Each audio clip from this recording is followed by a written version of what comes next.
So good morning or good night, depending on where you are. And welcome to another album anniversary video of the Shield on a Couch. I'm your host, Hector. And today I'm joined again by Senorita Sabrosura. Hey, Senorita, how are you? Hey, how are you? We're good. And today we're side by side. So for the people were saying like, oh, and sometimes we get confused. And we used to do the first videos here side by side. So we have this side by side. And as you can see, we're talking about Evanescence-Fallen, which turns 20 years old March 4th of 2023. So go back 20 years ago in 2003. And the first time that I heard of Evanescence was because of a crappy movie called Daredevil. I And think that was the best part of the movie when the that was song came out. that was the only good part of the movie. And it was when they released Bring Me to Life. But you Yes. know, when that song came out, I really thought that the band, the lead singer was a male, and I thought that Amy Lee was the guest vocalist on that song. Oh, But then I found out that no, it wasn't. So that was my first introduction to the band. And I have this album here. I have it on vinyl. Oh, God damn it. It's right here. And as you can see, back in 2003, that was the sort of girlfriend that I wanted. I wanted someone like Amy Lee right there. But I can tell you now that none of my girlfriends look like her. Damn it. I think that was like the dream girl for every rocker guy at that moment. Yeah, back in the 90s, it was Gwen Stefani and Shirley Manson of Garbage. Yeah. But Gwen Stefani then, and Shirley Manson, I think until today, Oh, yeah, she's still beautiful. yeah. But Amy Lee at that time, as you can see, like gorgeous, and that's why the album cover is her. Like it's like a Bon Jovi thing. On the back, you have the band.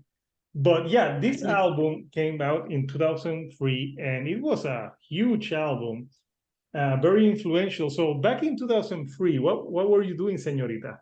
I was in college. Um,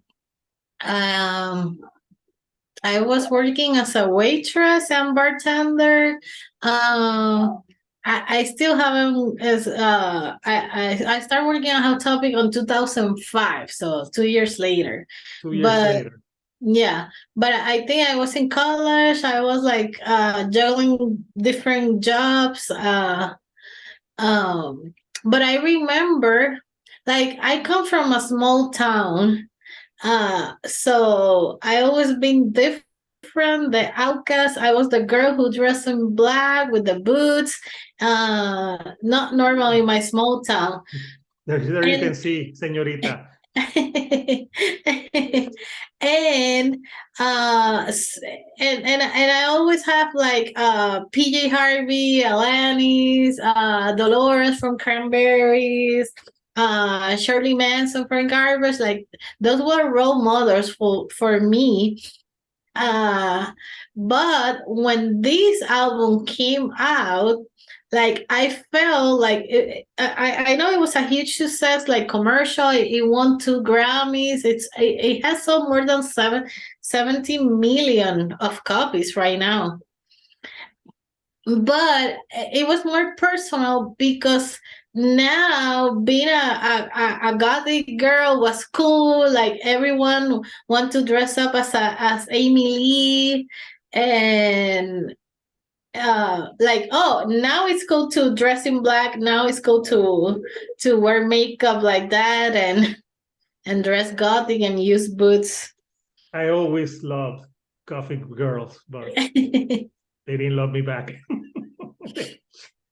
Yeah, but when that came out, I remember the first time I listened to that, and also my cousin got me into them because I thought, that song. He told me the album is good. You have to listen to the album, and he had the album. So that's the first time I listened to the album as a Okay. whole, and I really enjoyed it because, like, I remember that Evanescence got lumped in with the new metal crowd, and I don't think there was anything new metal about them except "Bring Me to Life," where they have the And guy. that's But Bring Me to Life, and that's the only song where she does a duet with the guy. yeah, and originally I saw like a behind the music or them talking about the album when they had the album finished and they had "Bring Me to Life" only with Amy Lee's vocals, but they told her like, yeah, like they didn't think that they could promote that song unless they changed their sound to new metal, and they compromised and they had the guy from 12 Stones sing with her on that song, but she didn't like it. She wasn't happy about it because she's like, no, we're not new metal, we're not rap, we're Yeah. more like it's like a gothic symphonic, like. Yeah, and I'm thankful. I'm grateful to for this band, because with this band, then I knew other bands that I didn't knew before. Uh, um, Evanescence, like Nightwish, Lacuna Coil, Within Temptation. Yeah, they open up the floodgates for those bands because Evanescence was more accessible. Yes. But sometimes people say, oh, Evanescence was the best to do it that way. And I'm like, actually, Lacuna Coil. Yeah, there's better bands, and Evanescence wasn't the first one to do that, but they opened the doors for so you can know all these bands later. Yeah, but I really like Amy Lee as a front woman, and her vocals were great. And yeah, back in 2003, I got into the album pretty quickly. I don't know if I own it. I think someone burned that CD for me. I have it on the original CD. Yeah, but then, or I think I had the CD, but then I went to Target and I got the vinyl because they had it on special, and I'm like, I'm gonna get it. It's a album that I think is one of those albums that has no filler. So let's talk about your favorite tracks. What are your favorite tracks out of this album? Well, obviously, Bring Me to Life, it brings so many memories. I like it, but another song that I really like, it's Going Under. I think that could have been easy, the first single, but they used Bring Me to Life because of the movie. I think it's a good opener, Going Under, and I like the rippling piano, the rock guitars here, and Amy's voice. Like, it's great. Yeah, I think that was the second single that they put out. I think so. I like Everybody's Fool. This song, well, this album came out in 2003 when most of the girls were listening to Britney Spears, Christina Aguilera, Bastard Boy and Sings, all those pop singers. And Amy Lee wrote this song because one of her sisters, little sister, was like obsessed and idolizing Britney Spears and Christina, and she was angry because like they were promoting like over sexual image, and she didn't want to be like the same, like a sexual icon. So she wrote that song because of that, because of her sister. And I remember the lyrics, like, wow. It says icons of self-indulgence. What just what we all need, more lies about a word that never was and never will be. Like, great lyrics and great melodies in that song too. Yeah, it's a great song as well. And if you think about it, the first 6 songs out of this album, it's hit after hit. Hit after hit. Yeah, because the next one is My Immortal. And I confess, I have cried with that song. Yeah, I think when that song came out, I thought it was more of like a breakup of like a couple, but I think it's more about someone that has died that was in your life. Yeah. So yeah, correct. Yeah, but you could see it as a breakup song and cry with the song. It's a beautiful ballad. Oh yeah, and the way she sings it, and I don't know, did you went to their concert? They played in Puerto Rico, I think, in No, I 2011. didn't. I did go to that concert, and yeah, it was great when they sang that song. I think everyone in the Coliseum sang it, but I think I don't know if it was in that song, but there was a song that she hit the wrong key in the piano at the beginning, and you can tell that she went like she's Oh, like wow. oops, and then she started the song again. Okay, But okay. yeah, it's a great song. But those first six songs are just amazing. Yeah. So What yeah, are some of your favorites? so I have one of my favorite songs. I'm gonna obviously name some that obviously are ones, but there's a deep cut in the album that I just love. So Which obviously I love Going Under. I think it's a great opener.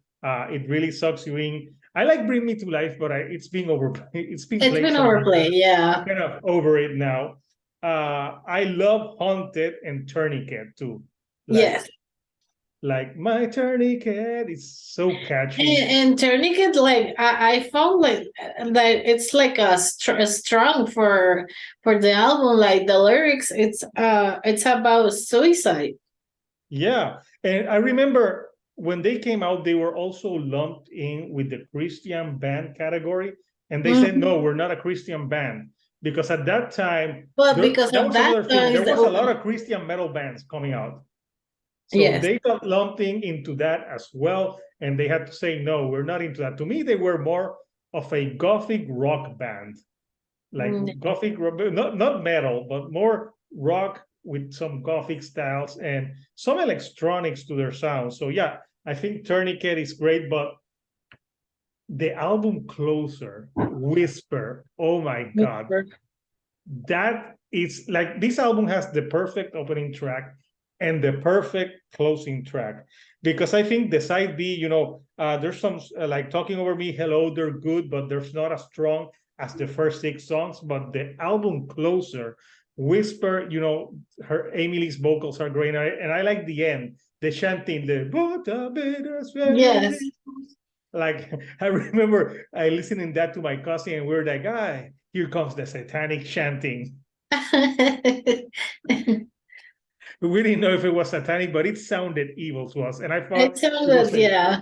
it's a great way to finish an album. So, Yeah, so yeah, and another thing I like, you said that chorus, it has some songs that have that choir and mhm, the transition between one song to the other one.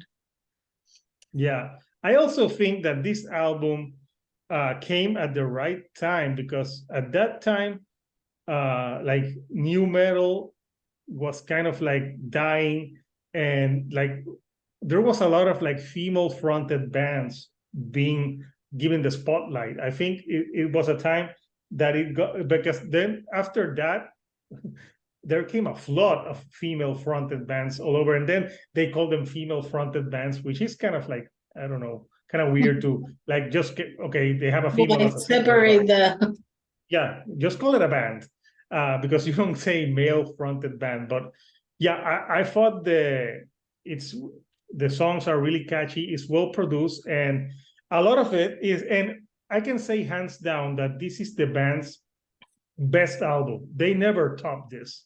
no. Their second album had some good songs, but nothing Yeah, like but their debut. no.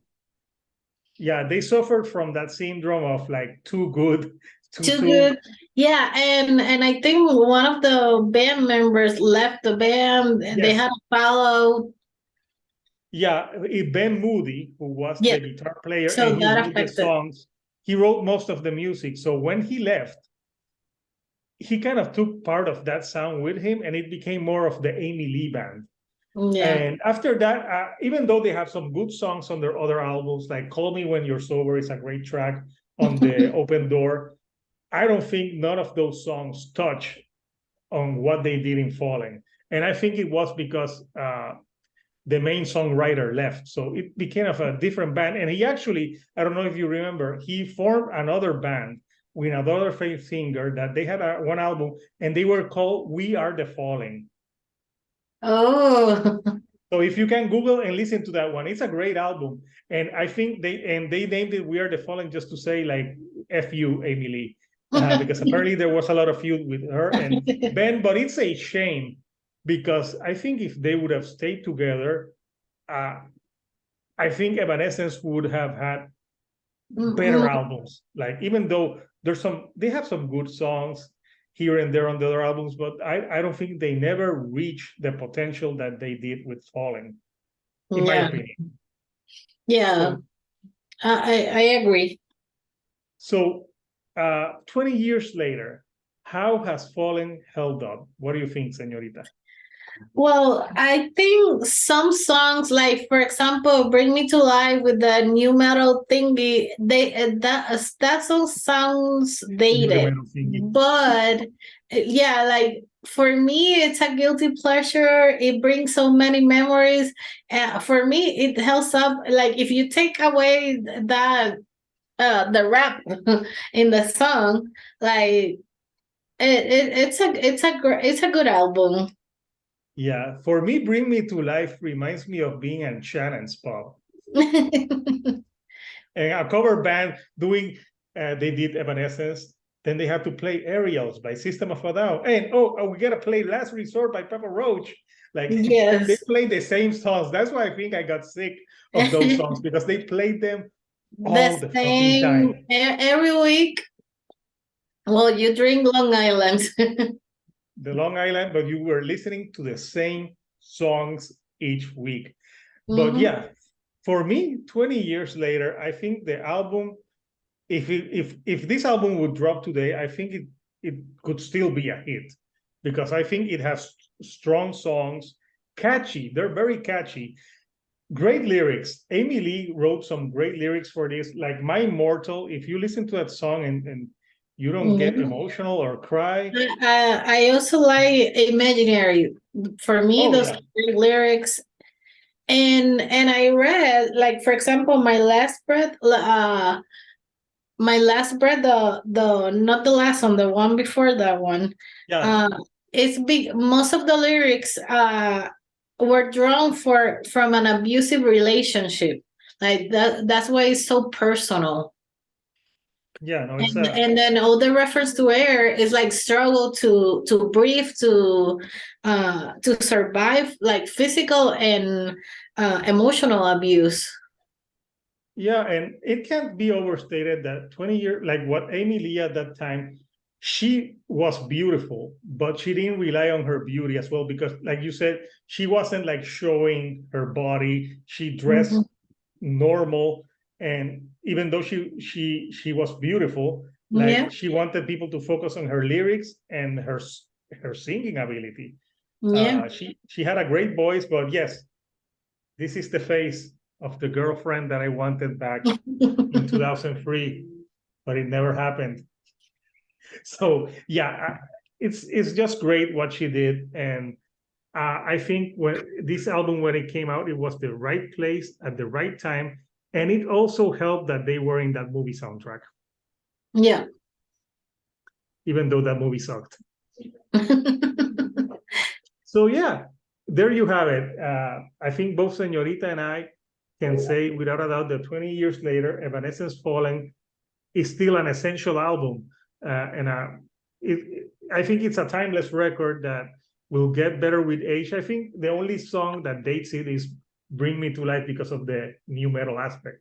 But the other songs don't sound anything like that. So yeah, to me, this is an amazing album that obviously, if you haven't heard it, if you're a new generation, you should listen to it because it's a great album, great lyrics, great music. So it turns 20 years old. So to everyone, March 4, Spin Fallen by Evanescence. So if you like the videos that we're putting out, we're gonna have next week. We're gonna do an album review by request by a band that wrote to us. So if I'm gonna say it in this video, like if you're in a band and you want to get discovered, like you can write to us because we love interviewing newer bands and discovering new music.